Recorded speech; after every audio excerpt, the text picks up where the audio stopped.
Hey, this is Pamela Riemann-Schneider. I'm the retail editor for Blue Book Services, and this is the Produce Reporter Week in Review. Greg, your sweater got here. So a beautiful one. You're I'm a casserole model. That's awesome. So we shot our video the day before, the last day before Thanksgiving, and I did get it the next day. So I had it for Thanksgiving. Good job on Green Giant. They did an excellent job. Short notice. It was very popular. Yes, mine was very popular as well. It was popular at the store. I mean, I'm getting a lot of mileage out of a goofy Jolly Green Giant sweater, and it made me happy. And I'm sure everyone who won their sweepstakes is equally delighted with them as we are, because if you actually went out there and entered to win one of these sweaters, you gotta love your Thanksgiving food pretty much. Well, on this week's Produce Reporter newsletter, we had a lot of really interesting retail news. It's just been, we've been running a series for the last 2 weeks almost from our Produce Blueprints magazine.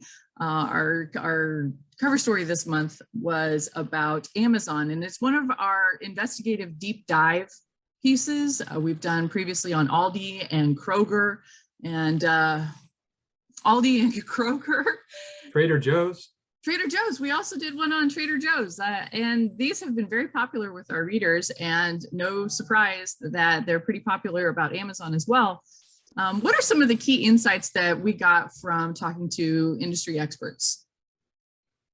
Well, our author kind of tied it in together by talking with a lot of experts from the produce industry and the retail industry.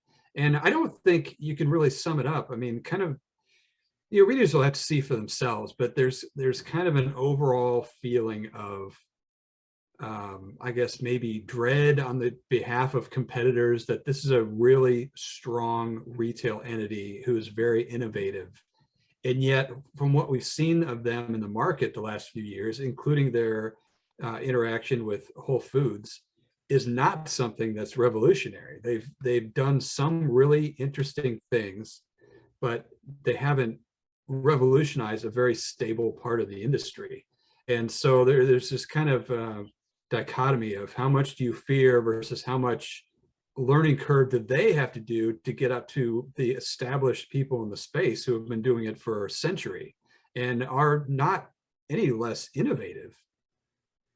Yeah, I really thought that reading through this piece, it was interesting because I feel like when before Whole Foods, so there's two different Amazons. There's pre-Whole Foods and post-Whole Foods. They didn't have, and Bruce Peterson from Peterson Insights, formerly with Walmart, pointed it out, they didn't have legitimacy in grocery. You know, they didn't have their grocery chops. Of course, Amazon Fresh, that was my phone. Of course, Amazon Fresh in Seattle was piloted, and they had really great people behind it, but they didn't have the chops in the produce industry to really go out there and go after it. So when they bought Whole Foods, everyone thought, oh my gosh, here comes the Amazon wave. And then 2, 3, 4 years later, we're still waiting on exactly what they're doing, but we're starting to see a few things. We're starting to see Amazon Fresh stores. We're also starting to see the Just Walk Out added to a Whole Foods store. So lots of really interesting things going on with them, though on a more limited scale than you would imagine. On the other side of our retail news this week was a not limited retailer, one with 18,000 stores that thinks that they could have another 17,000 just in the US. I'm talking about Dollar General. They had their earnings report this morning and lots of good stuff in there. They're looking at adding produce to another 1,000 stores next year. Oh, you know, just another 1,000 stores. This year they are adding it to 1,000, bringing it to a total at the end of next year. Is a confusing wheel of numbers, but they'll have it in 3,000 of 19,000 stores by the end of next year. And so what is this? You've been in some of these stores with produce. What does the produce mix look like? Did they expand on that, what their plans were?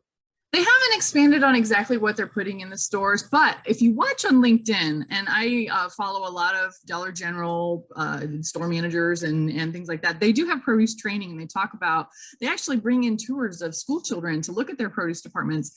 It's, from my experience and from what I'm seeing on social media posts, the produce department is, it's not very big.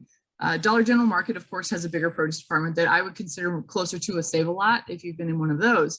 But a standard Dollar General, it's one reefer case pretty much and one dry, maybe 8 feet wide. And it's the greatest hits. It's, potatoes, lettuce, onions, tomatoes, apples, oranges, bag salads, and things that are low cost, not very perishable. That's the other thing too, is that you want to have high mileage out of this stuff. And grab and go, and oftentimes unit priced, so bagged or stickered or by the each for it. So it's not something that they're going to implement scales and weighted stuff for that. It's just too much to do in such a small format with limited staff. But to see it in 3,000 stores, and then they have plans on adding it to 10,000 stores over the next few years. That has a significant impact on accessibility of fresh produce, especially in food deserts. Yeah, and we're starting to do a lot more reporting on inflation. And one of the retail jokes I've seen is that all the dollar stores are going to have to change their name to $1.25 or $1.50.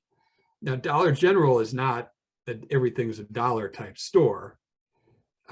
So do you feel like maybe they have a little less risk than a Dollar Tree, where everything is supposed to be $1? Everything, they actually just this week announced that they're changing to $1.25 at Dollar Tree. And Dollar Tree actually also is piloting having things that are not $1 at Dollar Tree. So I think Dollar General is one of the best positioned stores they did mention in the quarterly earnings report that they're a mature store in this sphere, but also growing rapidly. So it seems like they have all strength. They did have like 0.6% negative same store sales year over year, but they kind of shrugged that off. That wasn't as big of a deal. They did mention that we're going to see the stimulus money start to die down over the next month or two, and that could affect their shopper, but they're actually going toward middle market shoppers now and not just deep discount people. So I think that they are well positioned, and they're also going into Mexico for the first time in 2022. They plan to add 10 stores in northern Mexico. They did say on the supply chain thing, we're not planning on throwing a bunch of distribution centers in Mexico until we see how it works. But for now, that's really exciting for them, and really something for the retail industry to watch. Is they are a very successful, very aggressive, mature store in the discount sphere, and they're not alone either. We've got Lidl, we've got Aldi, we've got several other stores looking at discount right now. Well, that's it for the Produce Reporter Week in Review. If you are not getting the Produce Reporter twice a day, you need to go to producebluebook.com and sign up. And this is definitely not sweater weather. It's like 80 degrees. It is not sweater weather. It is. It is 70 degrees in Kansas City on December 2nd. Yeah, it's 80 degrees in Austin, Texas on December 2nd. So I'm going to go put my shorts and flip-flops back on. Yeah, I got a t-shirt on underneath. I'm going to chill.